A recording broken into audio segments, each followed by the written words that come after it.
आपको पता है कि जो हैश होती है ना चर्स, इतना मज़ेदार होती है वो। I have seen people drink यानी actually consuming it and they are, ओ भाई दिस इज द दुनिया। किधर हो यार, एक लगाएं तो यार झूठा यार, एक तो लगाएं यार। मुझसे मेरे टीचर ने पूछा, मल्टीपल कन्वर्सेशंस थी, उसका सम अप मैं आपको बता रहा हूँ और उसका मफहूम है, बिल्कुल वर्ड टू वर्ड नहीं है। उन्होंने कहा Kamran, are you living a meaningful life? I said oh yes. Graduation की थी मैंने अभी। कैसे? तो मैंने कहा देखिए मैं स्कूल जाता हूँ, कॉलेज बहुत मेहनत से पढ़ता हूँ, ग्रेड्स अच्छे आते हैं, घर का सौदा लाता हूँ, अब्बा जी ने कुछ घर में हॉबी के लिए जानवर रखे हुए थे, कैटल्स और वो, तो उनका दूध निकालता हूँ, उनको चारा ला के देता हूँ, बहन भाइयों को पढ़ने में हेल्प करता हूँ, स्टफ लाइक दैट। तो उन्होंने कहा कि do you think this is meaning? मैंने कहा ओ यस। उन्होंने कहा why are you doing it? मैं कहता कि I get good grades in the college. उन्होंने कहा फिर? उन्होंने कहा फिर कोई अच्छी सी जॉब मिलेगी यार। उन्होंने कहा फिर? उन्होंने कहा फिर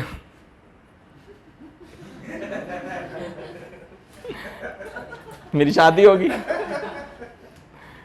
उन्होंने कहा फिर?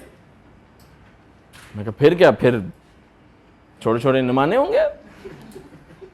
उन्होंने कहा फिर?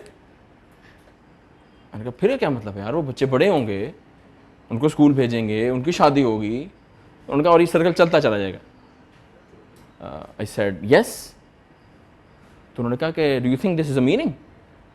अच्छा, अब तक मुझे समझ में आ गई थी कि अब भी अगर मैंने कहा कि मीनिंग है तो बेइज्जती ज़्यादा होने वाली। तो मैंने कहा कि फिर? कहा ये तो रूटीन लाइफ है, ये तो बतखें भी गुजार रही हैं। अच्छा, I wanted to be a software engineer back then 2001। अच्छा, आई इमेजिन एक बंदा खड़ा हुआ सूट बूट में, उस वक्त तक ना suit boot was the swag actually, ये तो अब हमारे के एथलेजर अब स्वैग बना ना, उस वक्त suit boot was the swag. तो सूट बूट में जनाब आपने कोट पहना हुआ, टाई, पूरे जेल के साथ, बाल शाल, लैपटॉप पे अब टकाटक काम कर रहे हैं। तो पाम टॉप का कोई ज़माना था नहीं 2001 में। Laptops was the swag. अब काम कर रहे हैं, साथ में खड़ी हुई एक बतख वाइट कलर की गूज ना, क्वैक क्वैक। और आप कहेंगे दोनों बराबर हैं। कहेंगे यार अल्लाह का खौफ करो। वो गूज है, वो इंसान है, उसने 16-18 साल पढ़ा है, वो गूज है, तुम कह रहे हो बराबर। वो कहता है अगर तुम्हारा पर्सपेक्टिव ये है कि मैं कमा लूं इसलिए कि खा लूं और सो जाऊं और जाग जाऊं और शादी हो जाए और बच्चों को इस काबिल कर दूं कि उनके बच्चे हो जाएं, तो सारे जानवर कर रहे हैं। That was a moment of stop for me ना, and I was like sir आप बताएं क्या करना चाहिए? तो ही सेड मी के गो एंड फाइंड इट। तो वो काफ़ी ख्वारी की हमने, एक जॉब और दूसरी और तीसरी और पता नहीं कितने हंगामे बर्पा किए। आप तो सर बता रहे हैं आपकी 8वीं जॉब है, मैंने 2014 तक, मुझे 12 साल हुए थे और मैंने 18 जॉब्स कर ली थी इन 13-14 ईयर्स। अल्लाह मुझे माफ़ करे। एचआर मैनेजर इधर को है? एचआर मैनेजर मैं अपने किसी एचआर मैनेजर को अच्छा नहीं लगा आज तक। बस बंदा आए 6 महीने में भाग जाए तो आप कहेंगे कौन आदमी यार, जस्ट यार मीनिंग मिल जाए, मीनिंग मिल जाए। इवेंचुअली बहुत बाद में जाके हमें ना कोई एक अच्छी ऑर्गेनाइजेशन मिली और समझ में आया कैसे मीनिंग का फ्रेमवर्क क्या है। मैं ये समझता हूँ कि मीनिंग का फ्रेमवर्क ये है, जो मैं समझता हूँ, इस पर हम we can have a debate.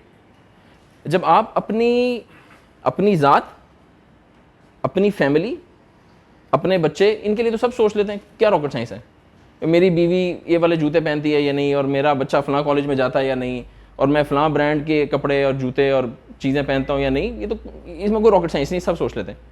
अपनी ज़ात, अपनी फैमिली और अपना जो बरादरी से ऊपर होकर जब आप सोचते हैं ना, तो that is what where you create a meaning in the life. तो your output should be a meaningful output. और मैं आपको जिम्मेदारी के साथ बता सकता हूँ, यहाँ पे हमारे लोग ज़्यादातर 20 से 25 साल के दरमियान में, सो मेरा और आपका तकरीबन डबल का फ़र्क है एज का। एंड मैं नहीं कह रहा कि मैं बहुत वाइज आदमी हूँ, हमने जो सीखा है अपने साजा से या over the experiences, if you are working for money, this is the worst thing that you can do with yourself. अगर if you are working just for money, वो ये तो फ़कीर भी कर लेते हैं और बाय द वे बहुत सारे फ़कीर हमसे अच्छे पैसे कमा लेते हैं। हाँ सीरियसली बता रहा हूँ। So if that's the goal, तो वो तो हमसे अच्छा कर रहे हैं फिर। I mean what's the point? सुबह उठो, तैयार हो, खुशबू लगाओ, दफ्तर आओ, बॉस की शक्ल देखो, रोजाना एक ही बॉस, उसकी रोजाना शक्ल देखो, महीने काम करो, फिर हफ्ते को भी बुला लो, और you know money is output. बल्कि आउटपुट को मैं कहता हूं, एक होता है मेन आउटपुट, एक होता है बाय प्रोडक्ट। बाय प्रोडक्ट आपको पता है क्या होता है? मिसाल के तौर पे आप में से गन्ने का जूस पिया किसी ने? कितने लोगों ने पिया है? बोले मी मैं, परफेक्ट।